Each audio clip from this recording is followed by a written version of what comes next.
one. Yeah, play the young folks. I mean, I really like Chris Newley. I think he has the highest upside from the group. I know Kane Powers. Everyone keeps talking about him and how he did a lot of training with Isaiah Thomas. I think it was out on the East Coast because that's where he's from. So Yeah, I was guess it from Isaiah the Thomas or was it Isaiah Thomas or was it Jamal Crawford? It is one of those dudes. I think Isaiah Thomas, the one that played the Celtics last, is originally from. I wasn't sure if he was from the West Coast. I'm pretty sure he was a Husky, not UConn, but Washington. Yeah, But coming from the casual fan over here, where I'm just enjoying that casual ride. What is the current composition of this roster? It's not very I don't know, senior oriented, right? no, I don't even think we have any seniors on the team. So I mean, I feel like Buchanan, right? Buchanan, yeah, Buchanan's the only senior. I think Tariq is a junior. He'll have one more year of eligibility. Jermichael We Davis have is a junior. Michael Davis is a junior. Dylan Grant is a sophomore, and then we have Ogbole, who's a is he a senior or is he a junior? I don't know.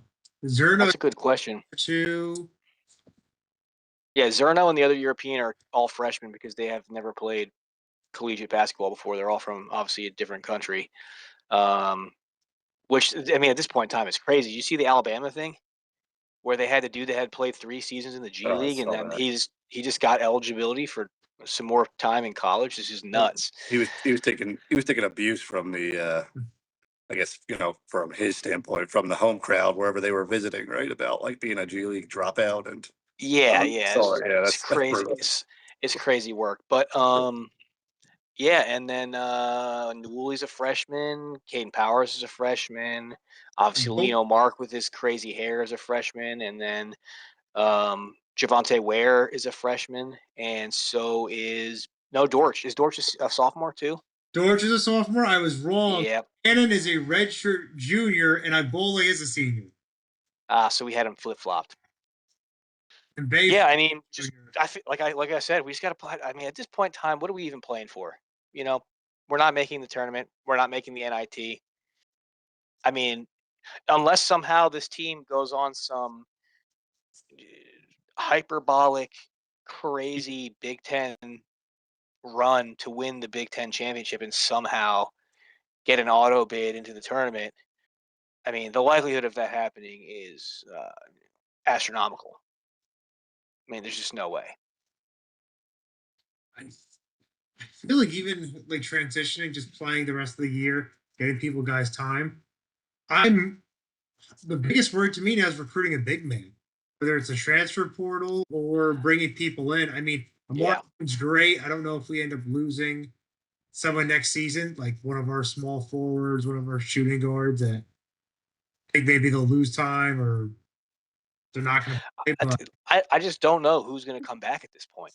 You know, Dylan Grant's fallen off the face of the earth. He's just, I don't even know what to say about him this year. I had really high hopes for him this season. He started off kind of strong and he's just kind of vanished into the abyss. And it's kind of disheartening too, because a lot of these guys that Rutgers had on the team that were local kids are now performing really, really well at schools that they went to.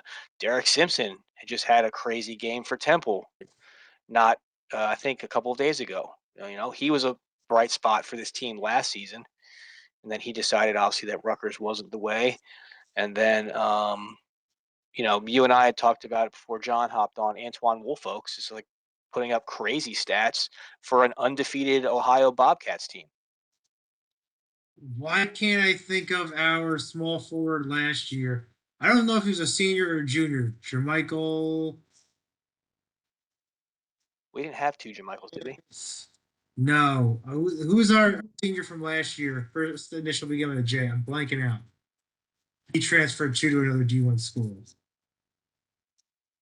It's going I'm to kill trying to me. think. We had Jamichael Davis, Dylan Grant, Ace Bailey, Dylan Harper, Emmanuel Ogbole.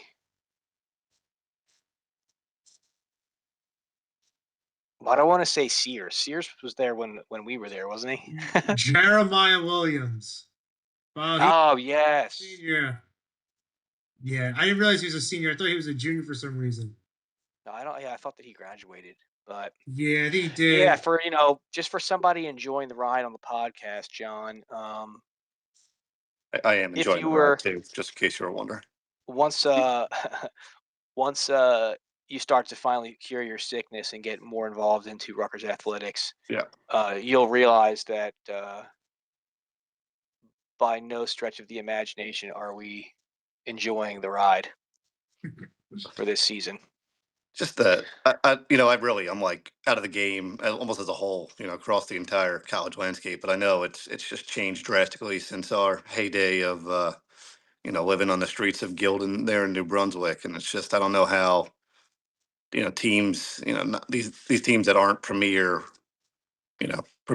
franchises here at the national level, like how you don't just turn into like a farm system for, more established programs pretty much at this point. Like, you guys have any thoughts on that? I don't. I I'm mean, I've not asked very involved. myself the same question many times. Rutgers is within 3 hours of pretty much every premier basketball area that you can ask for. Philadelphia, New York City, Northern New Jersey, Baltimore, DC. I mean, do a lot of really elite players come from other parts of the country? Yeah, of course. But you can go down the list of Hall of Famers that are from those areas. Melo is from New York. KD is from the DC area. Um, the Morris twins both played for over 10 years in the league from Philadelphia. Kemba Walker is from New York. Northern New Jersey has produced an insane amount of like really good elite basketball players. Kyrie Irving. So yeah, Kyrie Irving, my personal favorite, J.R. Smith.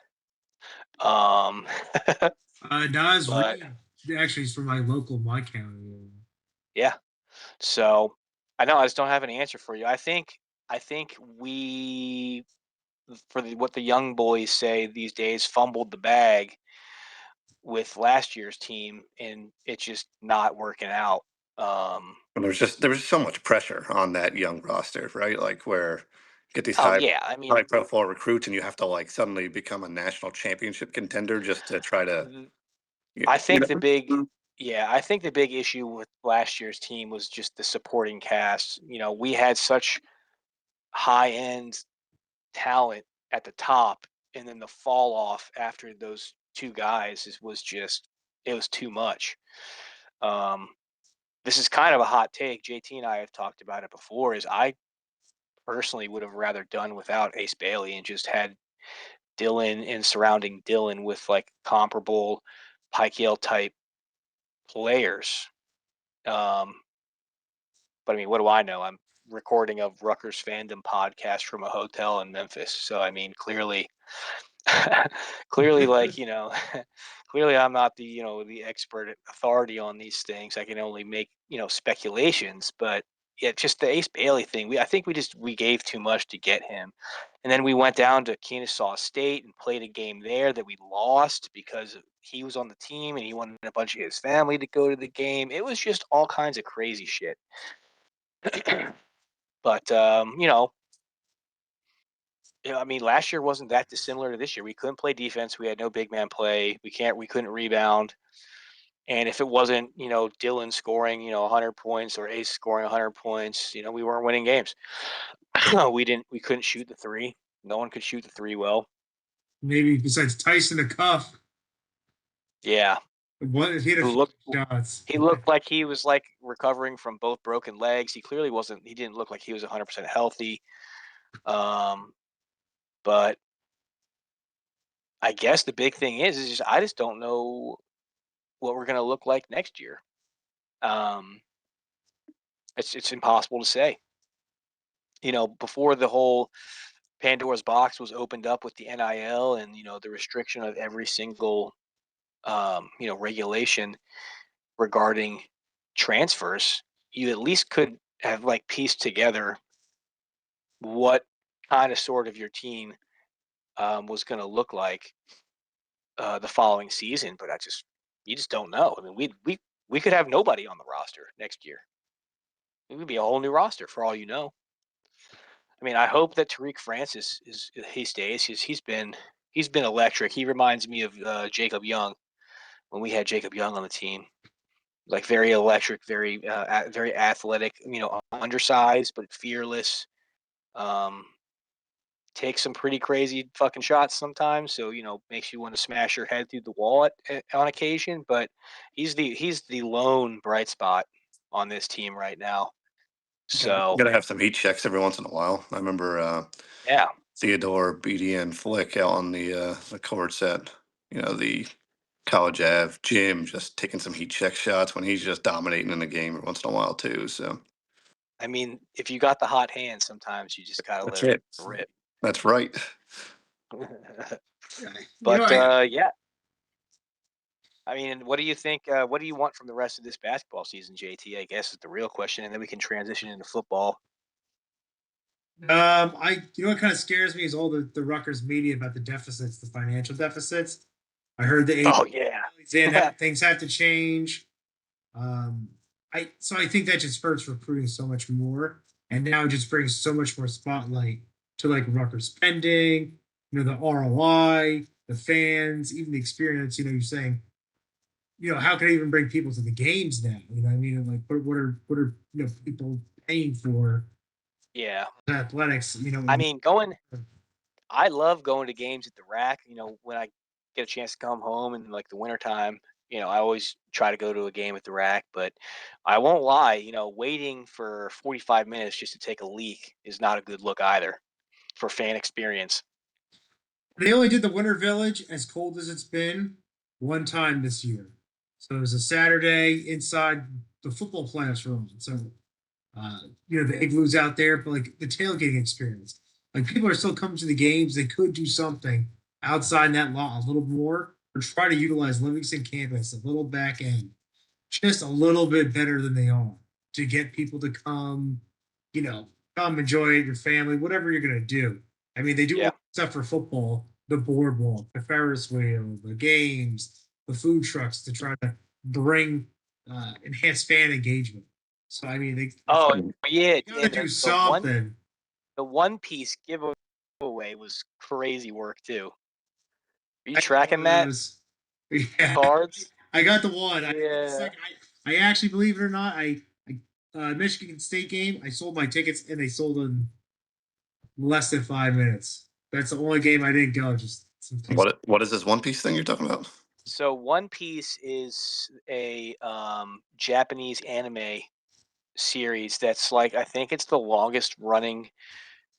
If I say a cartoon, one of the anime goons are going to come find me and kill me.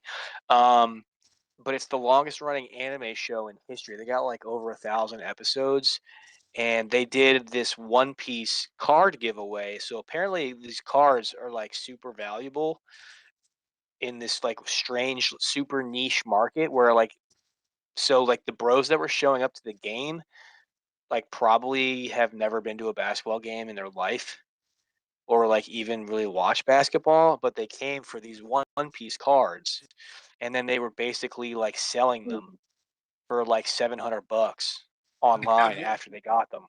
I have one. I gotta see if I can sell for $700. Oh, Yeah, bros were out there like from what I gather, and they talked about it extensively on the night report.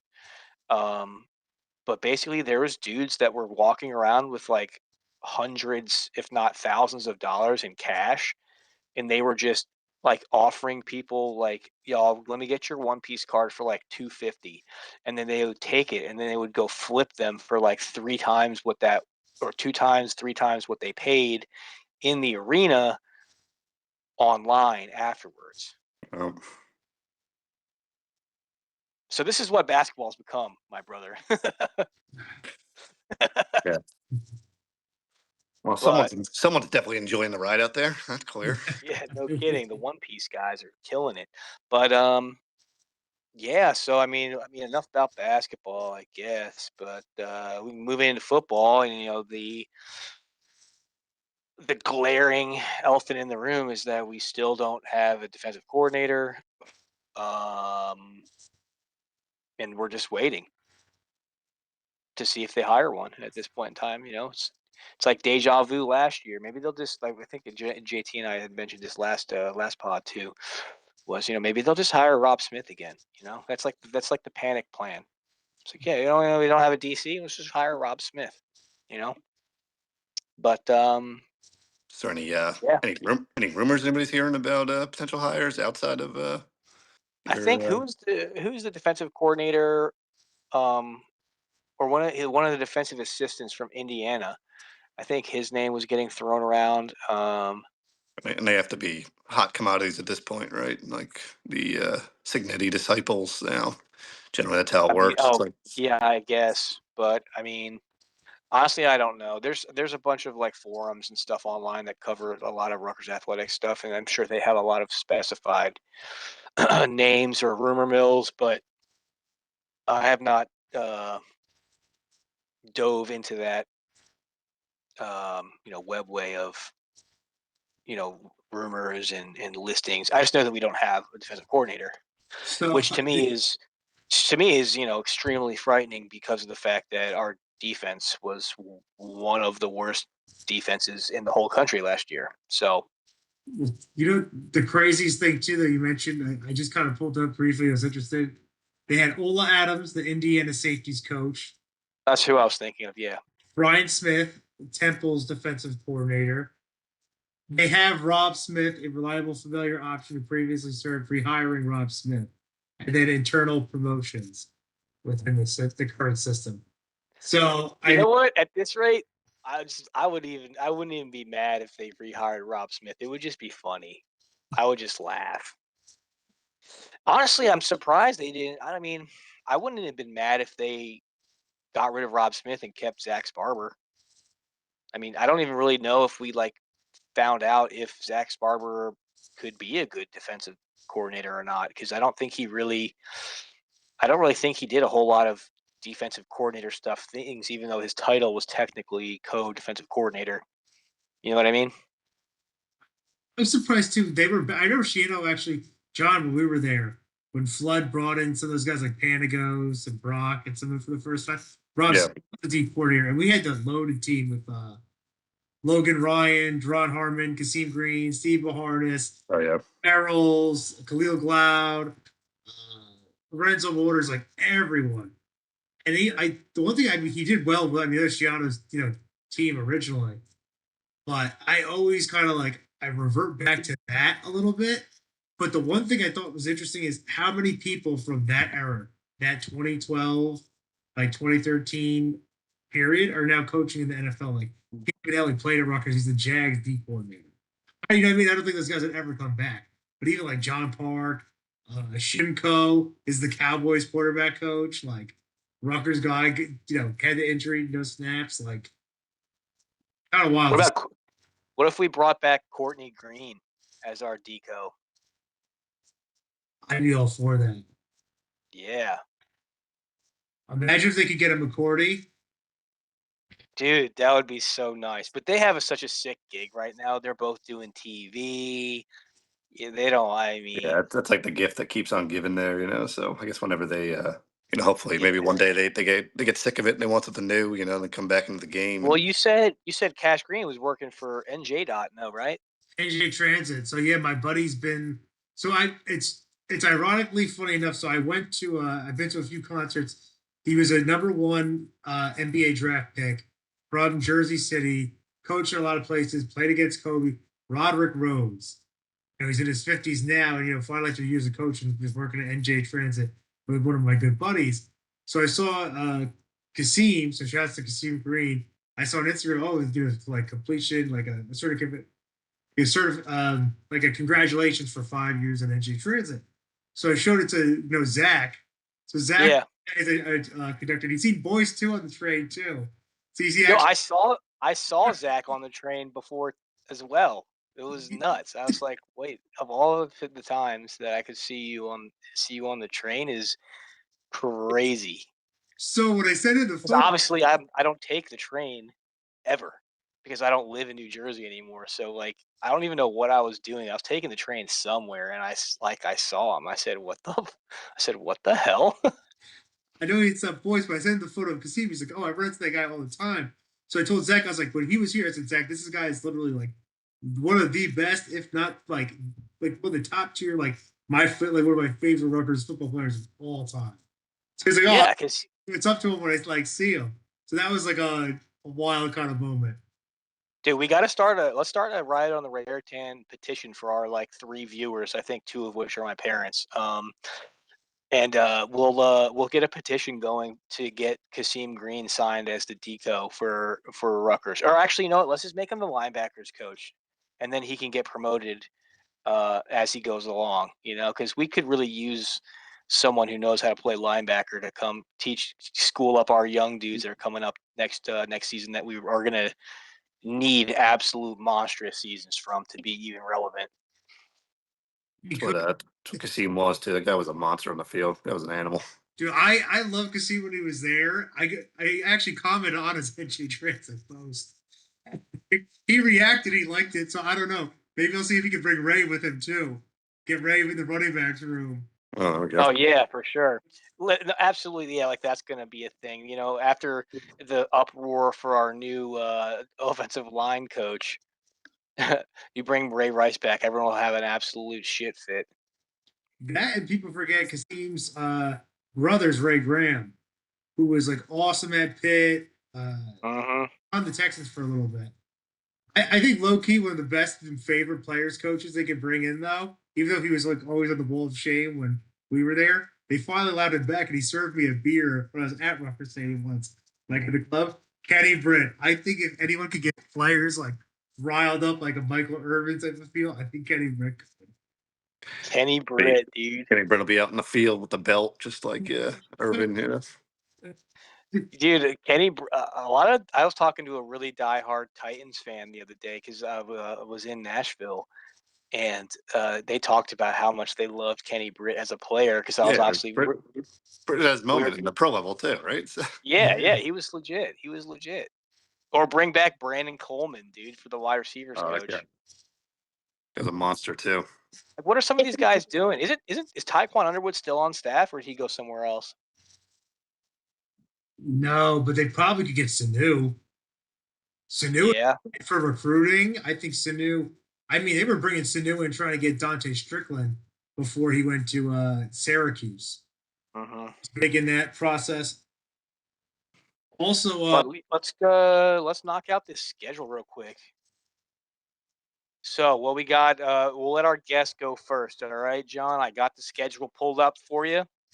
What we'll do is I'll read it out for you, and then we can go game by game and see. We'll write down what each of us think next season will look like for the Scarlet Knights. So week 1 we got UMass at home. We got a tough game at BC for the Red Bandana game on the 25th anniversary of September 11th. Then we got a 3 home game stand with USC, Howard, Indiana. Then we're at Maryland, home for Northwestern, at the Big House for Michigan, home against Wisconsin. no We switch. travel, huh? Home against Michigan, away at Wisconsin. Then Home. we got Nebraska home. Penn State is away, which will be tough over there in Happy Valley, and then we'll be at home for Michigan State. I think my overarching initial takeaway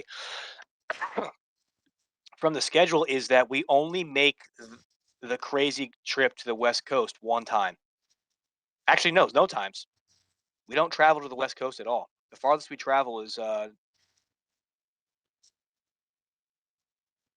Northwestern or Wisconsin. Which one's closer? I would imagine Northwestern is probably easier to get to. So the farthest travel that we go is Wisconsin, which is kind of crazy considering that Oregon, UCLA, USC are all in the Big Ten.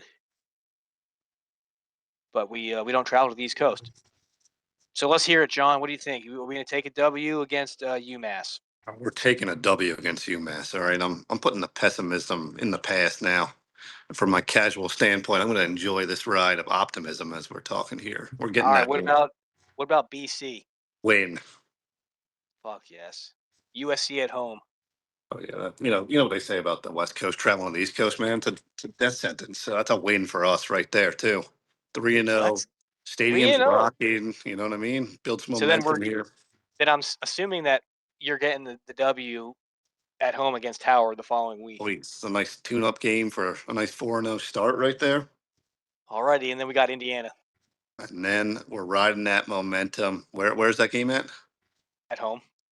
At home. Oh man, that's just a trap game for Indiana. You know they're coming off that high still from last year, coming into SHI Stadium, as you can see behind me. I think we can do it. This is a turnaround season for Rutgers football. It's a W. This That is guy's a W. crazy. So then we got Maryland at And then Maryland. Maryland at Maryland. That sounds like a trap game for us at that point. Coming off a big win at Indiana, maybe a bit of a letdown. Emotions were real high the week before. Maybe we Had the take a L. loss there. Yeah. All right. And then we got Northwestern away. And then we get right back on the winning trail there with another All W. right.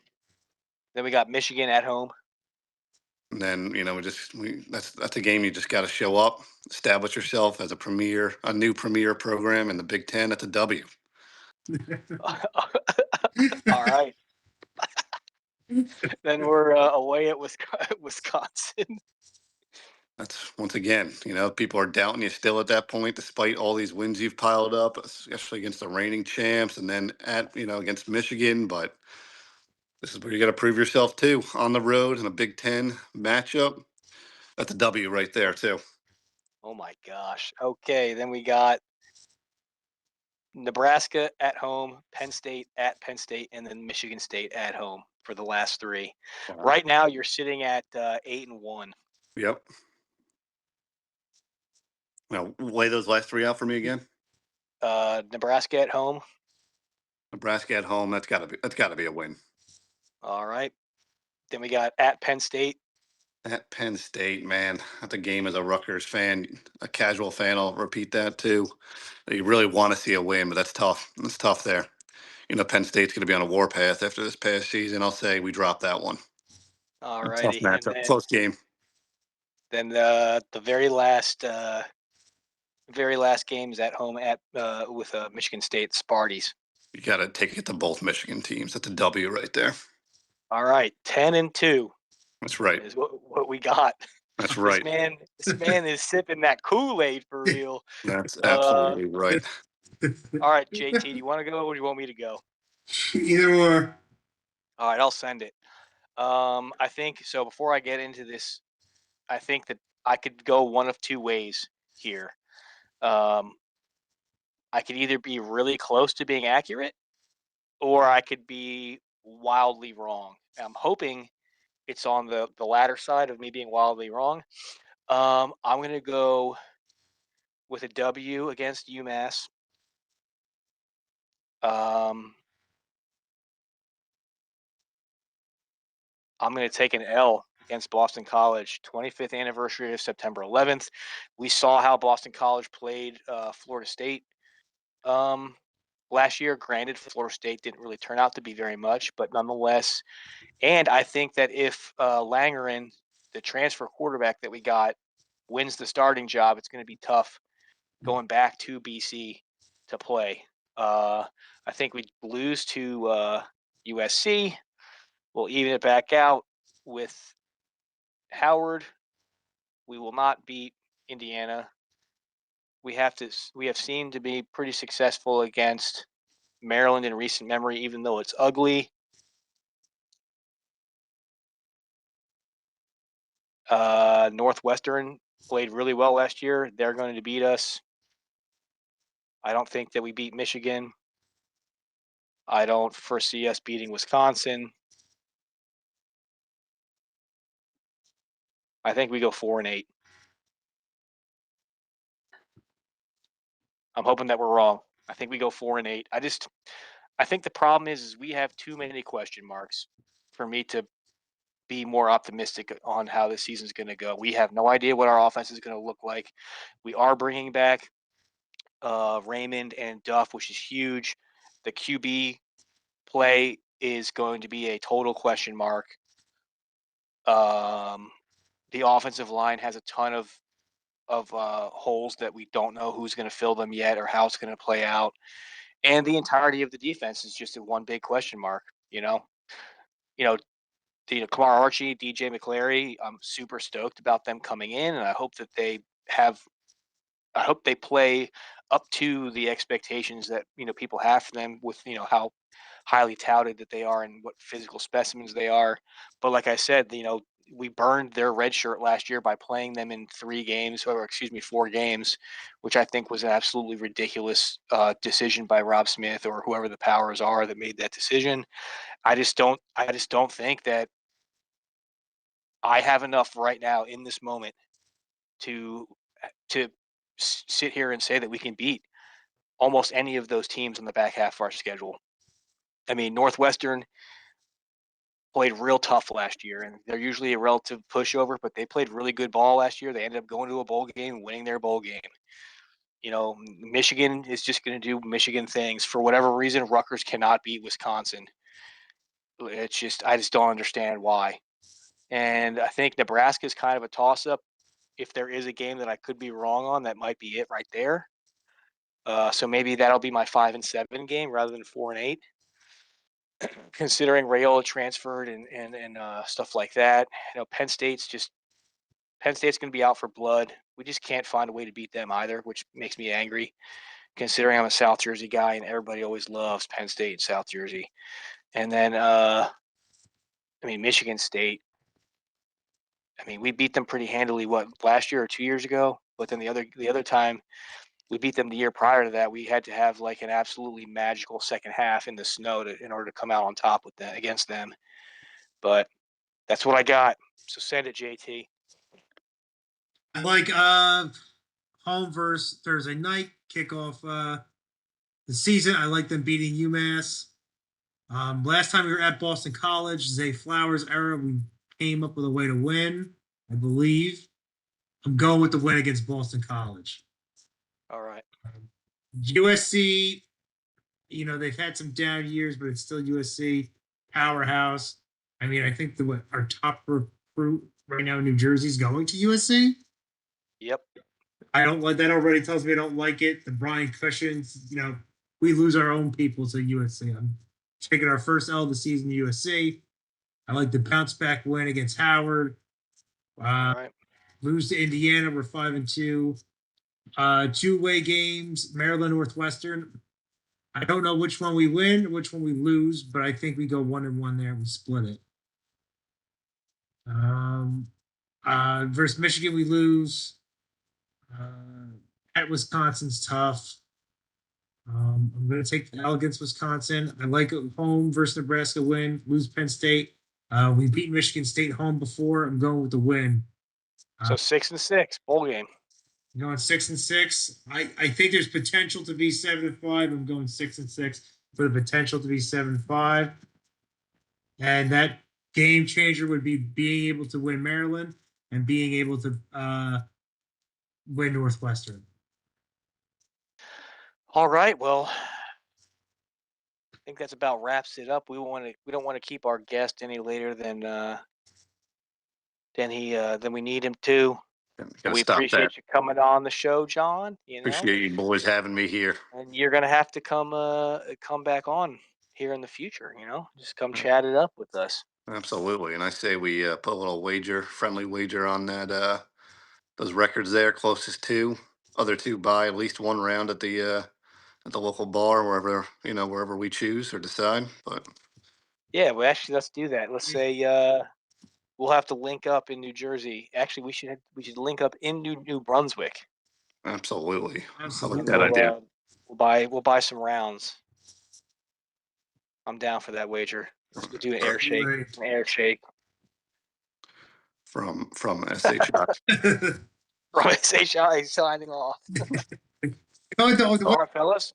We didn't mention that they did well in the fall. Could potentially be good this spring. Men and women's golf at RU. There we Oh, go. my man. Let's There get we it. go. All right. Well, thanks again for tuning in to Riot on the Raritan. And as always, go Knights, and I'll catch you guys next time. Go Knights. Thanks, guys. Boys.